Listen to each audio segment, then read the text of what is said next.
What has happened, everybody? James Hancock here. I'm back to discuss Kraven the Hunter, and this is going to be less a review of the film and more of a post-mortem of what went wrong, what could have been. But anytime I see two terrible movies in less than 24 hours, it always puts my brain in a very strange and unusual headspace. So if I come across as a little more adversarial than usual, I apologize in advance. Or maybe, fuck that, I don't apologize in advance, because at this point, Sony's given us 6 horrendous fucking movies over the years based on characters who, in a normal, rational, logical universe, they would be going head-to-head with Spider-Man and cool Spider-Man movies.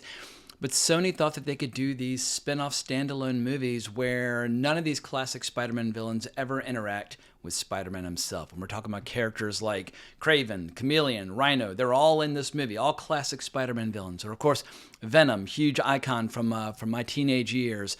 Or fucking Madam Web. She was never really a villain. She was more of a mysterious figure, but one of the most roundly ridiculed movies of 2024. And what else am I missing? Oh, yeah, Morbius. Jesus fucking Christ, one of the dumbest movies ever made. And I think the only way you could top a movie like Morbius is that scene they added at the end when Vulture shows up. He's like, hey, not quite sure how I got here, but has something to do with Spider-Man. Maybe we can all do something good together. Listening. I'm not sure how I got here.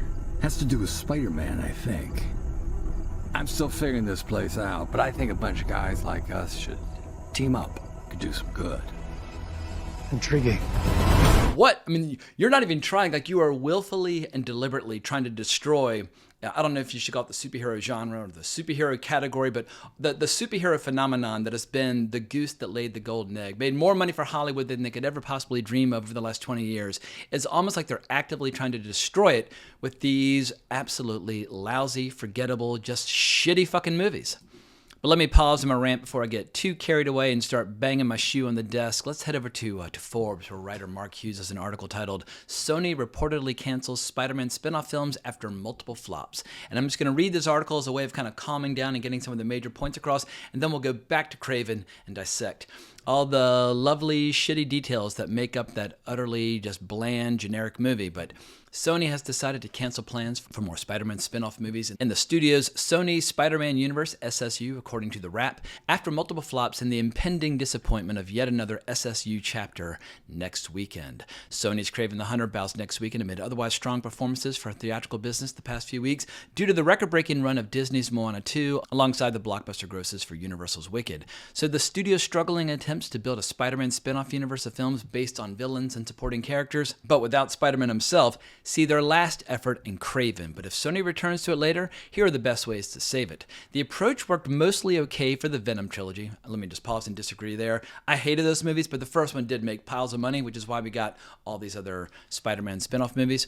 But back to the article. But even those saw substantial diminishing returns from a high point of $856 million for the first film in 2018 to just $472.8 million for this year's Venom: The Last Dance. Then Morbius and Madam Web performed horribly, grossing a mere $167 million and $100 million respectively, and when Venom: The Last Dance suffered a 45% drop from the first film's box office, the evidence was too clear to deny Sony's Spider-Man universe has failed and now risks causing actual harm to the rest of the Spider-Man Sony films and superhero movies in general, as I've argued before. High five to Mark, who wrote this article, because I 100% agree.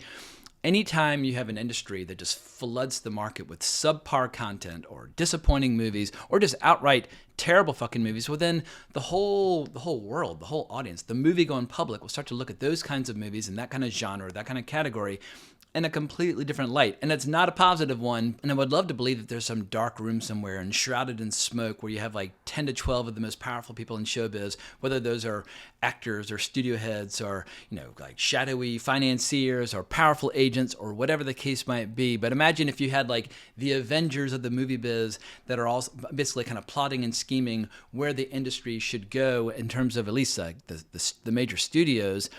Somebody should have raised their hand and say, we are quite literally strangling the goose that laid the golden egg. We are killing our business with these terrible movies, and we must put a stop to it. But let me get off my high horse and get back to the article where he writes, to boost Kraven's box office potential, Sony released the first 9 minutes of the film for free online. Unfortunately, it confirms that it looks and feels like a generic, also-ran Marvel spinoff, more suited for TV and without anything new to offer. It's just super strong, muscular guy kills a bunch of people and nobody can stop him, with obviously CGI gymnastics and over-the-top power fantasy. So let me pause in Mark's analysis, but I might come back to it because he's got a few more things to say in the bottom part of his article. But let's talk about some of the things that went wrong with Kraven. As he alluded to, a lot of the movie just consists of a CGI character jumping around like a frog, like clinging to the side of buildings and like clinging to walls and running on walls and running like an animal. It looks so fucking stupid and ridiculous. It's some of the worst special effects that I've ever seen. Like, how have special effects gone so far backwards over the last couple decades? Like, if this movie had come out in 1994, I'd be like, whoa, it's amazing what they can do now with special effects. But in 2024, it's like, no, you're willfully and deliberately either you think the audience doesn't care or doesn't have the taste to tell the difference, or you don't have the money to do it right. But it's like, I would rather just watch like Aaron Taylor Johnson looking shredded as fuck, walk through a hallway, shoving knives up like underneath people's jawline with actual real blood, because this movie doesn't even have the courtesy to give us real blood. They use digital blood throughout the movie. Anytime there's a gunshot or a knife wound or whatever, you get that digital splatter. It looks god-awful. I would rather watch a movie with no blood than fake digital blood because it's done so poorly. Like, I would actually rather watch like a costume drama from like the Edwardian period of like the early 1900s of ladies sitting around drinking tea, talking about who they're getting engaged to and what parties they need to go to, because that would at least feel authentic and real. You can get invested in that because like, oh, these are real people sitting in a real room drinking real tea, talking about, you know, real problems from their point of view. That's more interesting than watching a CGI Aaron Taylor Johnson doing just the most idiotic shit you've ever fucking seen. The action in this movie, I'll say there's one scene that's kind of okay. Early on when he fights some poachers. The scene only lasts like 30 seconds, but some poachers are killing animals for their horns. He decides to tear them up. And there's some decent choreography and some decent brutality, but you know, when I see an R-rated movie, I expect a movie with like real visceral impact. And when you have all that stupid digital special effects, it immediately it removes all the potential impact of the film. It stops feeling visceral at all. And it's the kind of movie that when it fails, and it's going to bomb hard this weekend, but it's the kind of movie where people say, oh, well, clearly people don't like R-rated movies. They say they want R-rated movies, but what they really want is that bland, generic PG-13 bullshit. It's like, no, you made a terrible R-rated movie. If you had made a good R-rated movie, you might be, you know, experiencing a very different phenomenon. I think, are all the John Wick movies R-rated? I think all 4 of them are R-rated. I'd have to double check. I'd have to go back and double check, but like, those are entertaining R-rated movies, and they were rewarded as such. And I just feel like Hollywood has a bad habit of deliberately blinding themselves to the differences between good examples of a particular type of movie versus terrible examples of a particular type of movie. Like, take one of the best movies ever made, like The Godfather. If The Godfather had been made in a subpar fashion with lame dialogue and a bunch of lame actors, well, then it would not have been a success. But then people would have said, oh, well, people clearly don't want to go see gangster movies. It's like, no, they don't want to go see shitty gangster movies. And same with superhero movies. If you made good superhero movies, people would still be going in droves, but the problem is you've had so many movies that are just completely killing the whole superhero phenomenon. And I like Aaron Taylor Johnson as an actor. Ever since I first saw him in Kick-Ass, I'm like, you know what? This guy's pretty cool. And we've had like 14 years of movies with him now, and I feel like he's had a lot of bad luck when it comes to his franchises. But when it comes to dramatic gravitas and getting completely, totally shredded for a role, he's game, he's ready to rock. And if you'd put him in a good Kraven the Hunter movie, then who knows what the final result might have been. And speaking of good Kraven the Hunter movies, I'm going to pitch a good Kraven the Hunter movie that would be the best Spider-Man movie ever made, because there's a little story from the 80s called Kraven's Last Hunt. And as it's in the title, it's Kraven's Last Hunt. It's all the events leading up to his untimely demise, or not even untimely because he brings it upon himself very willfully and deliberately, but it's basically his last attempt to kind of show Spider-Man that he is better than Spider-Man, that he can be Spider-Man, he can do what Spider-Man does even better than he does, and he basically shoots Spider-Man with a sedative and buries him alive for weeks. And during that time, Kraven assumes his identity, puts on the suit, goes out and beats the crap out of criminals and that sort of thing, and eventually Spider-Man digs himself out of the grave, has to go and confront him. And it's just awesome, and it's dark, and it's beautifully drawn, and it's beautifully written. It's so goddamn good. But obviously, it's kind of the end of the line for a character who was introduced in the early 60s, back like in that really good early period where Stan Lee and Steve Ditko were basically inventing the entire Spider-Man mythology. But if you wanted to make Kraven's Last Hunt as a movie, all you would have to do is insert some flashbacks going back to the great heyday of Kraven in his prime, trying and failing to hunt down Spider-Man. Basically, Kraven's a big game hunter. He likes a challenge, and at a certain point, it's like, well, animals are no longer a challenge. I'm going to hunt the most dangerous game imaginable, and that is Spider-Man. And that's all you need. But this movie has a fundamental misunderstanding of his character. And it's like on the poster, it says, like, I think it says, villains aren't born, they're made. It's like, at what point in this movie does Kraven the Hunter become a villain? Because he's like an animal rights activist. He believes in hunting, but hunting in a responsible way. But he spends most of the movie killing criminals or poachers or saving animals and that sort of thing. I'm like, that's not a villain. That's a hero. It's not even just because you kill somebody in a violent way does not make you an anti-hero. He's just a good guy. But like, you know, I hate to tell this to people over at Sony. Kraven's always been a villain. He's been a villain since the early 60s. And if you make a movie about a villain and refuse to allow him to be a villain, well, then you get a stupid fucking movie like Kraven the Hunter, which is going to lose every single dollar that was invested in it. And for those of you who are curious, according to Wikipedia, the budget is an estimated $110 to $130 million. I mean, what a waste. I mean, they're just pissing away money on the dumbest shit imaginable. Like, if you look at a movie like Godzilla Minus One, which came out last year, they made that movie for $11 million, and it was awesome. It was emotional, had incredible special effects, incredible violence, like a great sci-fi monster movie, taking inspiration for the past, but boldly going into the future. It just ruled. You could have made 10 Godzilla Minus Ones for the price of Kraven the Hunter. And I just refuse to believe that anybody working on this movie actually thought it was going to be entertaining. When you watch the scenes unfold, whether it's the dramatic scenes or the action scenes, they're so limp, so lifeless. The whole movie is shot in this kind of drab, gray fashion, except for the really, really stupid special effects. And speaking of stupid special effects, they managed to ruin the Rhino for a second time. This is quite a different interpretation of the Rhino from what we saw in Amazing Spider-Man 2. I mean, Amazing Spider-Man 2 was a dreadful movie. I loathed Amazing Spider-Man 2. That's when I knew Sony had kind of lost sight of what makes Spider-Man Spider-Man. But that was a wretched interpretation of the Rhino.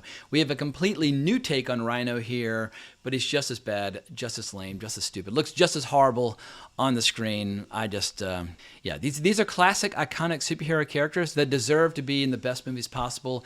And just over and over and over again, you have all these just hacks and just wannabe screenwriters and wannabe directors who have no idea what they're doing, just running these characters and running these franchises right into the ground. And it's such a shame and such a missed opportunity, because imagine if we could wind the clock back and Sony had said back in like 2015 or 16, all right, Marvel's doing what Marvel does, DC's doing what they're trying to do. We're going to create some counter-programming. We're actually going to make real supervillain movies where eventually they'll all team up and they'll fight Spider-Man. And if we can't get Tom Holland, well, then maybe we'll bring back Andrew Garfield or Tobey Maguire. Like, we'll figure something out. But we're actually going to have these villains kill people and rob banks and destroy cities and just do awful, horrible things every step of the way, because they are villains. They are super villains. Super villains do bad things. And then superheroes show up and knock their fucking teeth out. And if Venom had been a legit, like almost like a superhero horror movie where we'd actually seen him doing horrible things, and if we'd seen Morbius doing horrible things, if we'd seen friggin' Kraven the Hunter, going on a murderous rampage, doing all the things that the poachers do in the movie for which he kills them, and then Spider-Man showed up to save the day and beat the crap out of them, people would have loved it.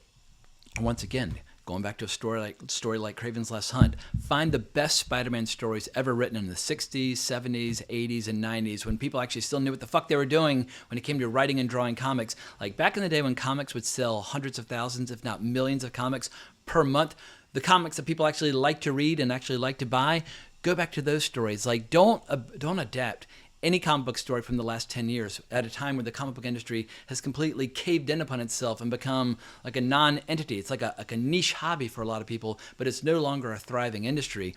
But once upon a time, it actually was a big, giant, thriving industry, and people love these goddamn stories.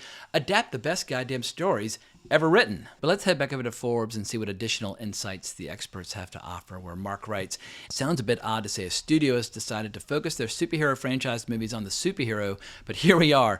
Consider that Sony has released more of these spin-off SSU villain films than the actual current Spider-Man solo franchise films. The MCU Spider-Man Homecoming released in 2017, and the SSU Venom released the following year. And since then, we've only had 2 more Spidey, but 4 of these spin-off villains. It only evens out when we consider the Spider-Verse animated films in the mix too, which puts Spider-Man himself on equal footing with a number of these lesser villains and supporting characters' own projects. It's been a confounding situation where the ever-shrinking audience and mostly bad reviews alongside low audience scores didn't seem to shrink Sony's enthusiasm to keep pouring hundreds of millions of dollars into a plan that nobody besides them had confidence or interest in. Goddamn, Mark, you might become my new favorite writer over at Forbes. You were just letting them have it. But back to the article, making this even more baffling was the choice not to include Spider-Man himself in these spin-offs, and the choice not to pit any of the villains against one another either. There's no good reason for a studio with these characters to wind up with a bunch of failed standalone solo spin-offs, and with no better plan for setting it up and tying it together, or even just getting the maximum use for them in the best films possible.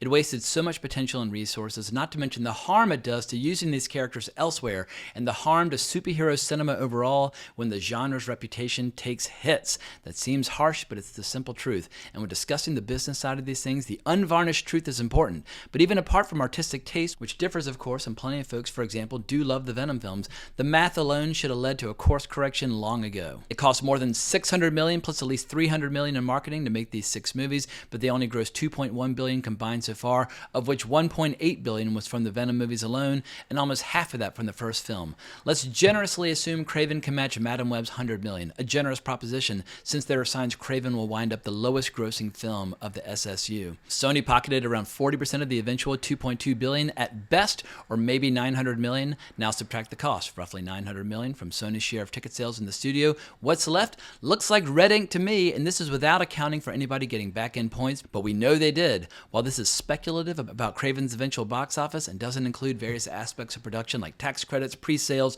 product placement, and so on that help reduce net cost, but as noted, I'm also not accounting for back-end deals. Merchandising, including home release and streaming, licensing and tie-ins, as well as pre-sales overseas, of course provides a whole additional revenue stream where profit margins are higher and opportunities for long-term passive revenue exist, but I simply don't believe these SSU films are directly generating enough merchandising revenue to justify the tremendous resources everybody puts into making these films and the long time it takes to recoup such heavy investments. The road has been long, hard, and expensive for the SSU, so whatever complaints and criticisms I have about how things have gone for the past many years, it's also worth giving Sony credit for finally, at long last, recognizing they were throwing good money after bad and doing it in the worst possible way, and that it was time to stop and focus on what they know they're doing right. And I agree with pretty much all the above. It's just incredible how much damage has been done to the superhero genre, basically since like 2019, where Marvel decided to make a ton of crummy shows in addition to a lot of generic or subpar movies.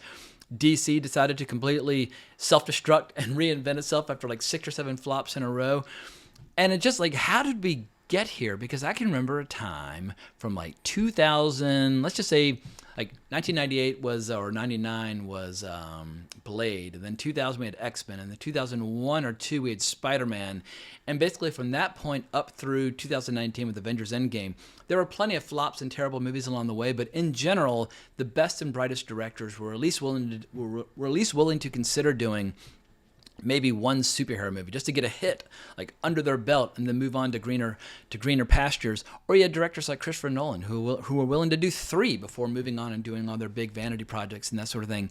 And now it just looks like a career killer where if you agree to star in or direct a superhero movie, there's like a 75% chance that it's going to end in abysmal failure. Like, you can talk about Deadpool and Wolverine all day long, and I enjoyed it. I saw it twice in the theater in IMAX, had a fine time, it made piles of money. But if you compare that one success story to all the other failures that have come out, like it is absolutely the exception as opposed to the norm. Or look at a show like Penguin, which is kicked ass and it's getting all sorts of awards nominations. Once again, you're talking about the exception as opposed to the norm.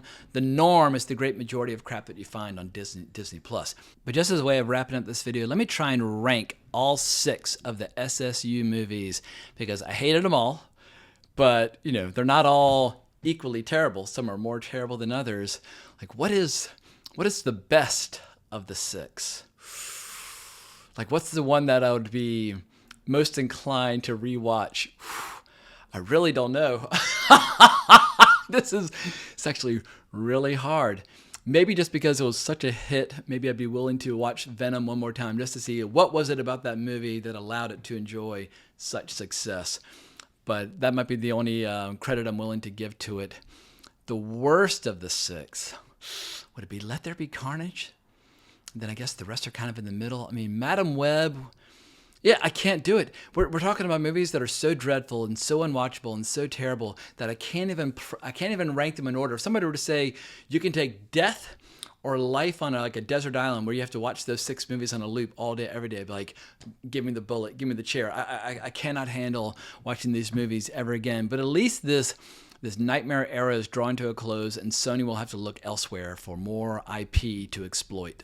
And on that front, my only advice to Sony would be, Sony is obviously affiliated with the Sony PlayStation 5. There are a lot of great legendary franchises that have been wildly popular on the PlayStation 5. Find a kick-ass game that was bought, by many, many millions of nerds out there, and do your best goddamn job humanly possible to make a movie or a show that is worthy of the fans that love and adore that character or that franchise. Like, if you're looking for IP, like, clearly they're not good at making these Spider-Man supervillain movies. They're not even that good at making the Spider-Man live-action movies. They're good at making the Spider-Man animated movies, but I think that's just due to the talent involved. They've gotten very lucky to attract the right talent for those movies, and I hope the third one will live up to the reputation of the first 2. So all is not a total loss when it comes to Spider-Man, and I'm sure he'll be back in some of those upcoming Avengers movies being directed by the Russo brothers. But as far as Sony goes, I know every studio needs franchises to keep the lights on. Look at PlayStation, figure out what games are great and that have not been adapted into terrible movies and shows already, and roll the dice and make some magic happen. So my final bit of analysis in this post-mortem would be, just because a franchise or a character or their spin-off characters are popular does not make those movies bulletproof. If you make a terrible movie like Lord of the Rings, The War of the Rohirrim, doesn't matter how good the Lord of the Rings trilogy was 20 years ago, the movie's still going to fail. And if Kraven the Hunter, is a beloved character that's been around for 60 years, every comic book nerd knows exactly who he is. But just because you make the movie doesn't mean people are going to come if you deliver a subpar movie. Like, execution matters, quality matters. And if movies suck ass, then people will switch to shows. And if the shows suck ass, they'll switch to books. And if the books suck ass, they'll switch to games. Like, there's no such thing as a captive audience anymore. I listen to so many podcasts and watch so many YouTube channels and follow so many authors and musicians and podcast hosts and that sort of thing. We are drowning in media and content all day, every day, and you only have so many hours in the day with which to kind of like spend your attention dollars. And of course, you're going to spend your attention dollars on the good stuff, the best games, the best movies, the best books, etc. and so forth. So yeah, nobody has time to watch pieces of crap like Kraven the Hunter. But with that out of the way, I'm going to wrap this video up. Hope you enjoyed this little rant or this little temper tantrum. If so, please consider liking the video, subscribing to the channel, hitting that notification bell. But I hope everybody has a marvelous, lovely weekend. But more importantly, as always, onwards and upwards.